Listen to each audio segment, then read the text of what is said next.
Hola, querido, qué alegría tenerte nuevamente aquí para el estudio de la palabra de Dios. Ya dije que las historias de la Biblia no están por estar, son para enseñarnos a través de esas historias lecciones maravillosas que pueden ser aplicadas a nuestra experiencia hoy.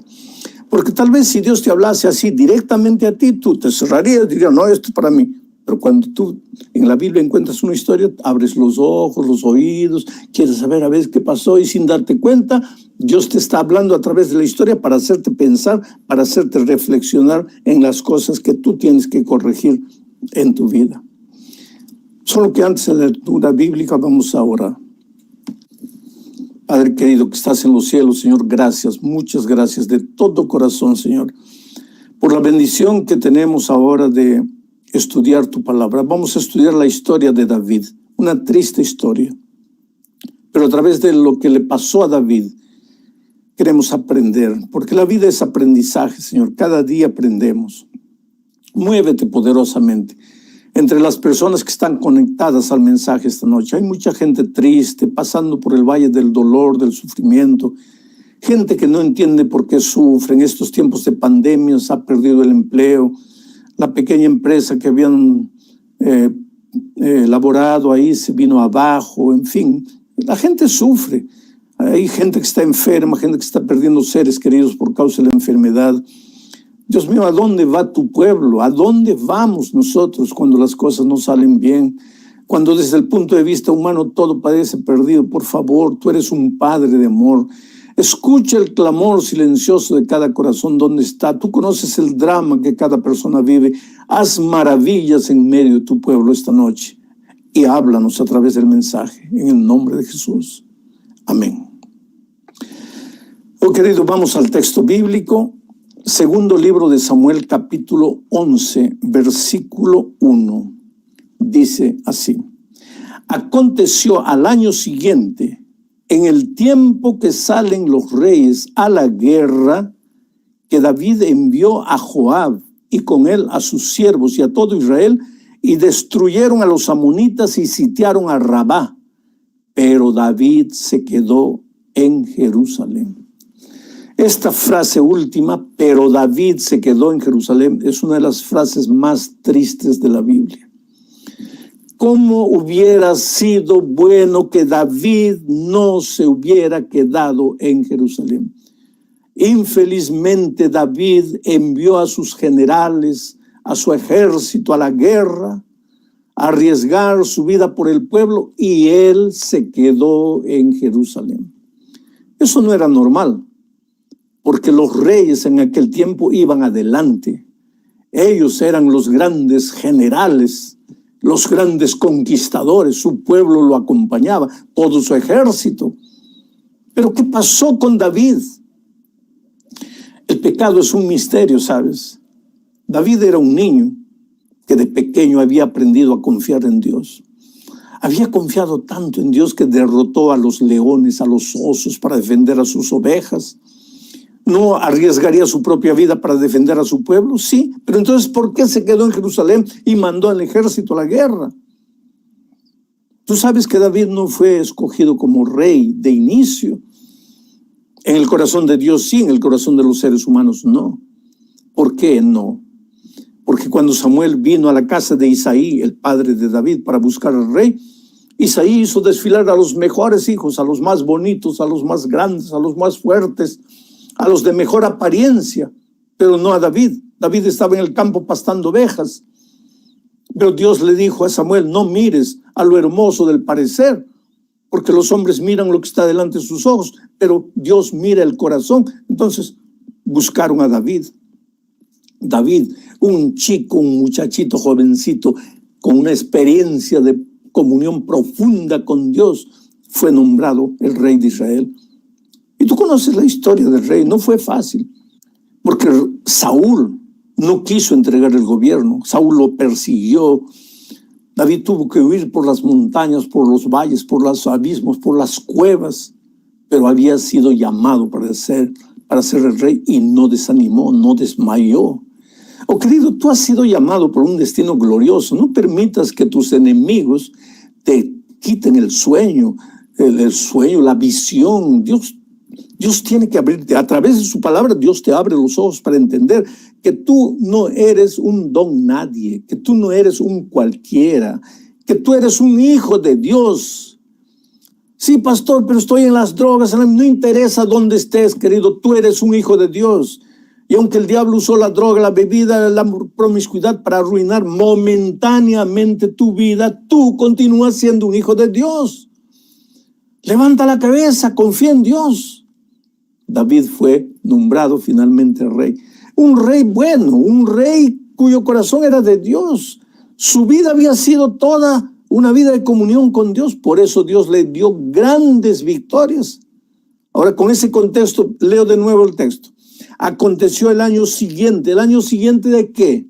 Pues para saber cuál era el año siguiente tendríamos que leer el capítulo 10, porque yo estoy leyendo el 11. Y en el capítulo 10 tú verías las grandes victorias de Israel sobre los amonitas y sobre los sirios, dirigidas esas batallas por el propio David. Pero al año siguiente, ¿qué pasó? Pues David se durmió en los laureles. Porque David pensó así: si Dios nos ha dado la victoria en el pasado, nos va a seguir dando la victoria. Sí, querido, el Dios que te ha dado victorias en el pasado quiere continuar dándote victorias en el futuro, pero tú tienes que permanentemente estar dependiendo de Dios. Tienes que agarrarte de la mano del Todopoderoso. Solo puedes mirar al presente y al futuro sin miedo cuando estás permanentemente dependiendo de Dios. No tienes que tener miedo del presente ni del futuro, porque el Dios que te condujo en el pasado te conducirá ahora y mañana. Pero para eso necesitas depender de Dios. Pero por algún motivo, pues David se olvidó de Dios. O cayó en el formalismo, en la mediocridad espiritual. Bueno, Dios, sí, Dios, ahí está Dios. Pero dejó de vivir una vida de comunión con Él. Ahora el texto dice: aconteció al año siguiente, querido. El año pasado, ¿te acuerdas? Todo era maravilloso. ¿Qué planos estabas haciendo? Yo mismo con mi esposa estamos cumpliendo 50 años de matrimonio. Queríamos hacer un viaje ahí, pues un viaje para celebrar nuestras bodas de oro. ¿Dónde están nuestros planes? Todo se fue agua abajo. ¿Por qué? Porque los seres humanos hacemos planes. Pero no. Al año siguiente eso le pertenece a Dios. Y al año siguiente pueden suceder cosas que no estaban previstas. Por eso la Biblia enfatiza: hoy es el día de buena nueva. Hoy es el día de decisión. No te duermas en los laureles. No te duermas en las bendiciones pasadas. Aprende a depender cada día de Dios. Mira, hoy día las puertas están cerradas, hoy día los negocios están fracasados. Hay un país sudamericano, que no voy a dar el nombre, que tenía 5,800 hoteles, y cuando se abrieron las puertas de la cuarentena, solamente 3,000 pudieron abrir las puertas porque el resto había fracasado. Restaurantes, aquí en Brasilia teníamos tantos restaurantes. Cuando se abrió la cuarentena, mitad de los restaurantes había fracasado. ¿Y cómo quedan los dueños, pequeños empresarios? ¿Y cómo quedan los empleados? Hay crisis en el mundo. En este momento estoy predicando tal vez para un inmigrante que ha perdido su empleo y por causa de la documentación no encuentras empleo. Estás sufriendo, estás llorando. En esos momentos piensas que Dios no está a tu lado. Está a tu lado. Pero querido, lo que quiero decirte es el hecho de que nos ha ido bien en el pasado no quiere decir que nos va a seguir yendo bien en el futuro, a no ser que aprendas a depender de Dios, a no ser que tu comunión con Dios en el pasado continúe siendo tu comunión hoy y en el futuro. Pero con David no sucedió así. Aconteció que al año siguiente, en el tiempo que los reyes iban a la guerra, es que en esos tiempos se vivía la cultura de la guerra, así como hoy se vive la cultura de la búsqueda de la paz. Hasta las Naciones Unidas es una organización establecida para buscar el diálogo. Nosotros hoy día vivimos en el tiempo de los diálogos.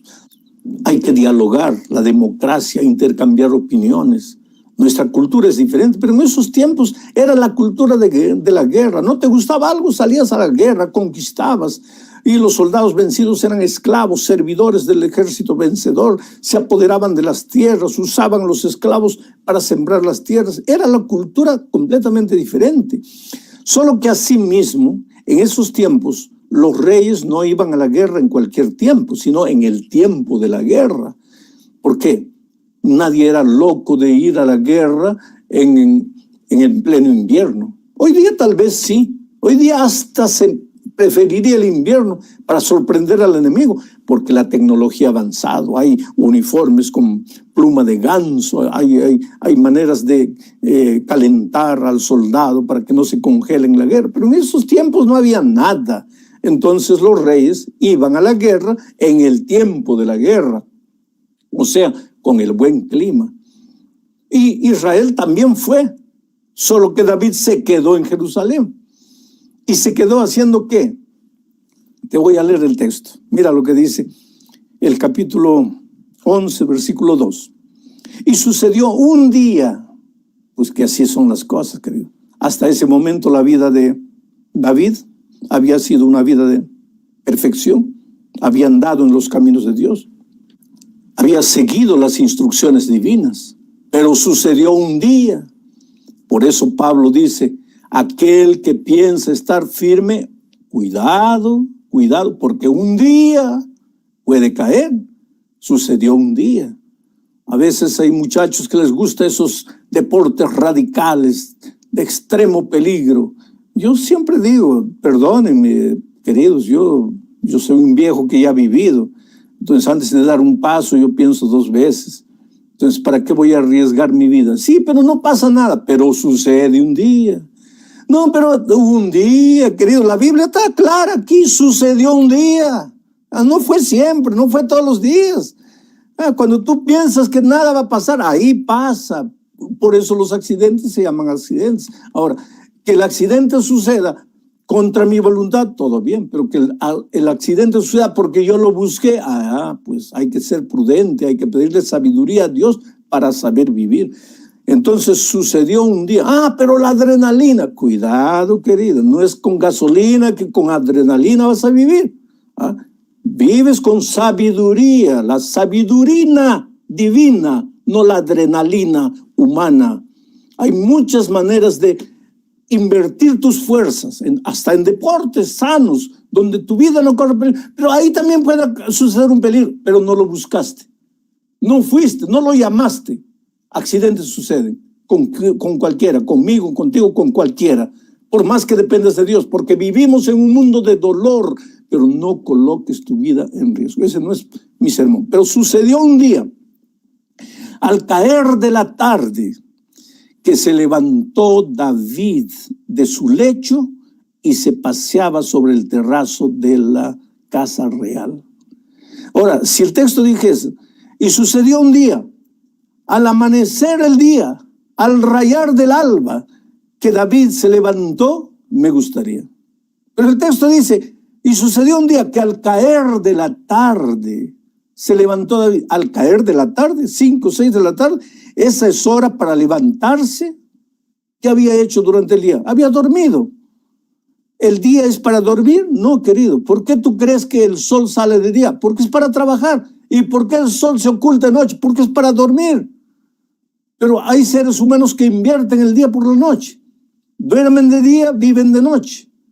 Y ahí te colocas. Hay un dictado, un viejito pastor me decía mucho, hijo, termina tus reuniones evangelísticas, termina las juntas, todo lo que tú quieras, hasta las 10 de la noche, porque después de las 11 anda el diablo suelto. Y eso es verdad, querido.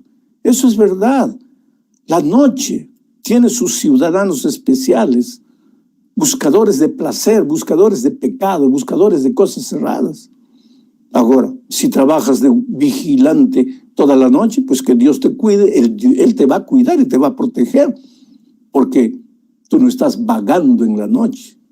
Duermes de día y trabajas de noche porque tienes que hacerlo, pero no porque andas desperdiciando el tiempo. Pero pues David, al caer del día, recién se levantaba y se puso a pasear en el terrazo del palacio, de un lado para otro, mirando los pajaritos, mirando las mariposas. sin hacer nada, sin pensar. Si por lo menos dijera aquí, al caer de la tarde se levantó y se arrodilló y buscó a Dios, pero no, se levantó para pasear por encima de su terrazo. Mente vacía, mente ociosa. Y hay otro dicho que dice, la mente ociosa es taller del diablo. Te voy a explicar esto con una ilustración. El diablo un día decide, no voy a tentar más a los seres humanos. Esto de estar tentando, destruyendo la vida, no, ya basta, ya me cansé. Prometo que no voy a tentar más al ser humano. Y entonces pasa un día, pasó 2 días, pasa 3 días y él cumple su palabra. No va a tentar más al ser humano. Pero cuando un día encuentra a un ocioso, con la mente ociosa, sin hacer nada, vagando en el internet, de aquí para allá, porque una cosa es investigar en el internet. Cuando tú agarras el internet para buscar un tema, para buscar una materia para sus estudios, una información, lo que quieras. Otra cosa es vagar, vas de aquí para allá. Dice, ¿qué estás haciendo? Estoy navegando. No estás navegando, estás flotando, llevándote por los vientos de aquí para allá.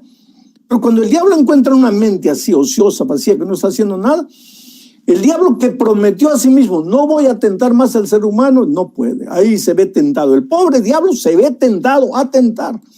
Y después dice, no, pero he prometido que no voy a tentar más. He prometido, pero no puede. No resiste, el diablo no resiste a la tentación de no tentar a alguien que está con la mente ociosa. Y ahí David pues cayó, porque el diablo no pudo resistir la tentación. El diablo vino con todo. Usó un instrumento, porque de repente David vio en el patio del vecino a una mujer hermosa, dice el texto. Sucedió un día que al caer la tarde que se levantó David de su lecho y se paseaba sobre el terrazo de la casa real y vio desde el terrado a una mujer que se estaba bañando, la cual era muy hermosa. ¿Y por qué no quitó los ojos y se fue al cuarto a orar, a clamar a Dios? No, pues ahí entra el asunto. Tú no puedes jugar con tu naturaleza pecaminosa. Hasta el más santo de los santos seres humanos, pues va a ver una mujer desnuda y no va a sentir nada. Un día encontré un hermanito que pensaba que la perfección era posible ser alcanzada en esta tierra, la perfección de Jesucristo. Y yo le hice esa pregunta, ¿y tú no sientes nada cuando ves a una mujer desnuda? No, pastor, yo, gracias a Dios, ya llegué a ese punto, ya no siento nada. Oh, querido, si no sientes nada, ve al médico, estás enfermo. Porque si eres un ser humano normal, ¿cómo no vas a sentir? Entonces, huye de la tentación, retírate del árbol, ¿para qué estás ahí? ¿Qué quieres ser fiel a Dios en medio de la tentación? Pero David se quedó mirando, se enamoró de la mujer. Ahora, él tenía poder, era el rey, mandó un mensajero, mandó traer a la mujer. ¿Qué mujer se atrevería a decirle no al rey? Ella podría haber dicho, pero tampoco, pues, ella también se vio tentada. ¿Qué mujer es llamada por el rey? Ese es un privilegio único. Quiere decir, David usó mal su poder, el poder que Dios le había dado para gobernar al pueblo, para conducir al pueblo a la felicidad, fue usada mal. Ese poder fue usado mal por David. Se acostó con la mujer. Al poco tiempo le llegó la noticia. David, estoy embarazada. Estoy esperando un hijo. Ahora, ¿cómo explicar a Urías, el esposo de Betsabé? Porque Urías era un general, estaba en el campo de batalla, arriesgando la vida por el pueblo, mientras el rey estaba durmiendo, mientras el rey estaba paseando en el terrado de la casa sin hacer nada, mientras el rey estaba observando a la mujer, Urías estaba dando su vida en el campo de batalla. ¿Cómo podría informársele a Urías que su esposa estaba embarazada si él hace meses estaba en el campo de batalla? Entonces, aquí viene el problema. Porque el problema no es pecar, querido. Entiéndeme bien, no estoy diciendo que hay que pecar. Lo que estoy diciendo es que pecaste, pues arrepiéntete. Ve a Dios, llora, clama, suplica, perdón. Y Dios te va a perdonar. Porque Dios es misericordioso, grande, perdonador. Él te ama. Hayas hecho lo que hayas hecho, hayas ido a donde sea, Dios te puede transformar, Dios te puede perdonar primero y después transformar. Te perdona y te limpia, te transforma, te purifica. Pero David no. David humanamente comenzó a urdir planes humanos, planes mezquinos, egoístas, rebeldes. Dijo, vamos a hacer algo para engañar a Urías. Mandó traer a Urías de la guerra. Le dijo, ve, acuéstate con tu esposa, descansa en casa. Pero Urías le dijo, no, Señor.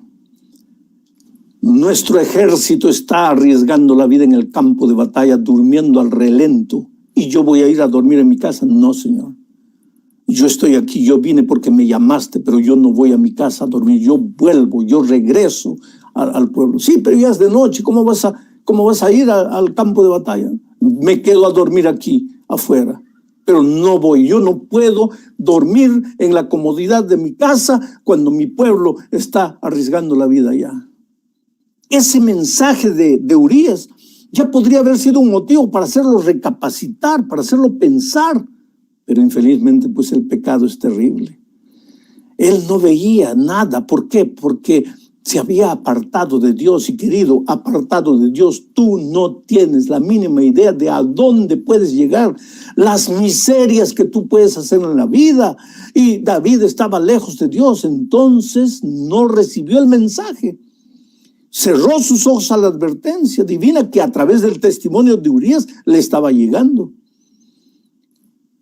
Hizo de todo. La historia es larga, está en el capítulo 11. Yo no voy a usar mucho tiempo para describir todo esto. Pero finalmente el rey decidió mandar matar a Urías. Lo llevaron de vuelta a la guerra, lo colocaron en una situación de peligro por orden del rey y lo mataron. El pobre murió. Mira, todos los pecados. Adulterio. ¿Ah? Cobardía de no ir con su ejército a la guerra. Adulterio. Intriga política, abuso del poder, tentativa de homicidio y finalmente homicidio. Ahora, si un cristiano comete algo así hoy, va para la prisión. Pero él era el rey, pues. Él gobernaba.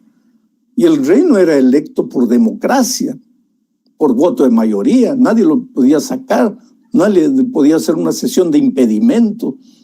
Él era el rey, soberano, como un rey que debía llevar su pueblo a las alturas espirituales con la ayuda de los sacerdotes y de los profetas. Como ese rey estaba llevando a su pueblo a una situación tan degradante, escondiendo su propio pecado, mintiendo.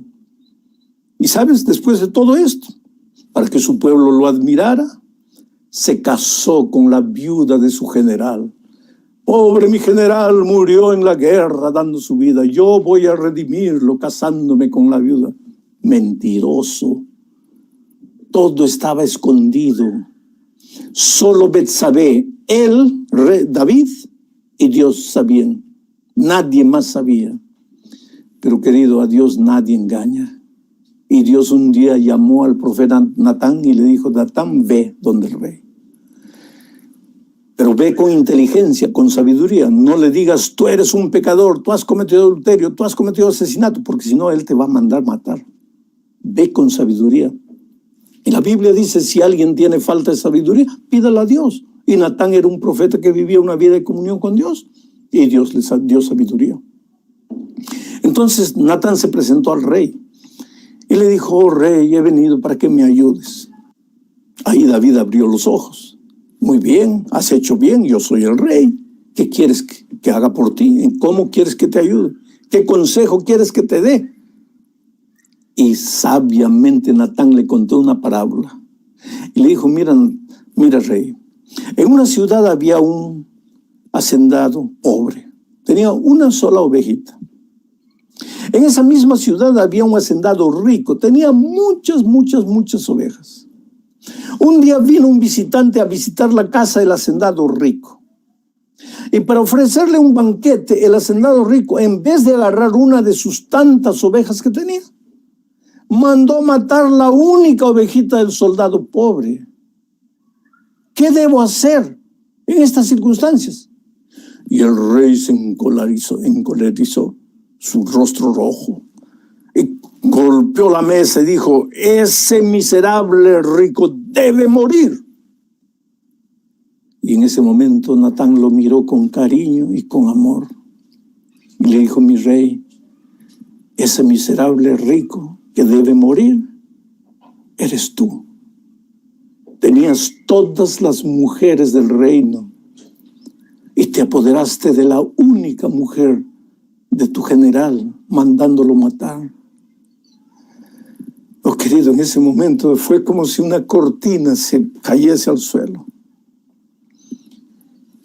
Las palabras del profeta golpearon el corazón, lo sacudieron, un terremoto lo tiró al suelo. David, qué fácil era condenar el pecado del otro, cuando el pecador era él mismo. Esa noche David salió corriendo como loco en medio de la oscuridad. Corrió. Ahora ya no tenía más a dónde correr. Dios lo sabía, el profeta lo sabía. ¿Para qué negar su pecado? Llegó a una cueva. Fue en esa cueva que él lloró y habló a Dios. Y sus palabras están registradas en el Salmo 51. ¿Has leído? Léelo después. Y ahí lloró y le dijo: Dios mío, he pecado. En pecado me concibió mi madre. Quiere decir, yo traigo naturaleza pecaminosa. Me he alejado de ti, he endurecido mi corazón. Y llorando le dijo: oh Señor, crea un corazón nuevo dentro de mí. Dame una nueva naturaleza, limpia mi mente, hazme un trasplante de cerebro. Soy un pecador, soy un miserable, no merezco, Señor. Estoy perdido, perdóname, no alejas de mí tu Santo Espíritu, sígueme hablando, por favor, no me deseches. Yo sé que no valgo nada, yo sé que soy un miserable, yo sé que no sirvo para nada, pero tú eres Dios de amor. Y tú sabes que Dios lo perdonó. Dios lo transformó. Y de esa cueva David salió como un hombre completamente nuevo, un hombre totalmente diferente. Fue después de ese pecado horrible, de esa noche terrible, de su encuentro con su triste pasado, que David fue llamado por Dios el hombre conforme al corazón de Dios, el hombre conforme a mi corazón. Como yo quisiera que Dios un día dijera: Alejandro es el hombre conforme a mi corazón. Pero para eso yo no tengo que mirar a mi historia, a mis actos, a mi comportamiento, a mi conducta. Porque si mirase a eso, tú, yo y todos estaríamos perdidos. Si yo quiero que Dios me diga: Alejandro, el hombre conforme a mi corazón, yo solo tengo que mirar a Dios. Solo tengo que mirar lo que Él hizo en la cruz del Calvario y aprender, como dice Pablo, a no confiar en mis propias fuerzas y a entender que soy un pobre ser humano que puede caer en cualquier momento. Aprender a depender de la gracia divina, a no separarme de Jesús en ningún momento. Y después de eso, David se volvió un hombre con tanto brillo espiritual, hizo tantas maravillas en la vida de tanta gente. Solo que la historia de David es una historia pasada. Hoy es el día de buena nueva. Hoy, querido, todo puede ser hecho de nuevo para ti. Yo he conocido gente de la peor especie en las prisiones, gente que ha recibido mi mensaje a través de la radio, gente que estaba queriendo suicidarse y escuchó la palabra de Dios. Gente que, dice, recuerdo un día que un hombre me dice: pastor, todo lo que yo hago contra mi esposa, contra mis hijos, contra mis vecinos, yo parezco grotesco, yo los agredo, yo insulto, yo soy un hombre que no vive en paz, pero todo eso, pastor, es el disfraz que yo uso para esconderme de mí mismo, porque soy un pobre derrotado, soy un pobre fracasado. Oh, querido, no importa quién seas, no importa cómo vivas, Dios te ama, Dios puede hacerte de nuevo, Dios puede transformarte por completo. En las alturas de Puno, allá en mi país, un día estaba predicando en un estadio para unas 20,000 personas. un hombre borracho con la garrafa en la mano. Dice, pastor, usted dice que Dios me ama. Dios puede amar a cualquiera, a mí no, pastor, a mí no. Y estaba borracho con la botella en la mano. Dice, yo soy malo, pastor, yo golpeo a mi esposa, golpeo a mis hijos, yo todo el dinero que gano lo gasto en bebida. ¿Cómo Dios puede amarme? Y yo te respondo hoy, ¿cómo Dios puede amarte? No me preguntes a mí cómo Dios puede amarte, porque yo no sé. Yo mismo no sé cómo Dios puede amarme, pero Dios me ama y Dios te ama. Y Dios puede hacer por ti lo que tú no puedes hacer solo. Ven a Jesús, entrégate a Jesús, ríndete a Jesús. Ya estás estudiando la palabra de Dios hace cuánto tiempo. Ya conoces su mensaje hace cuánto tiempo. ¿Qué pasa cuando tú te bautizas? Cuando tú te bautizas, el pastor te toma en sus brazos.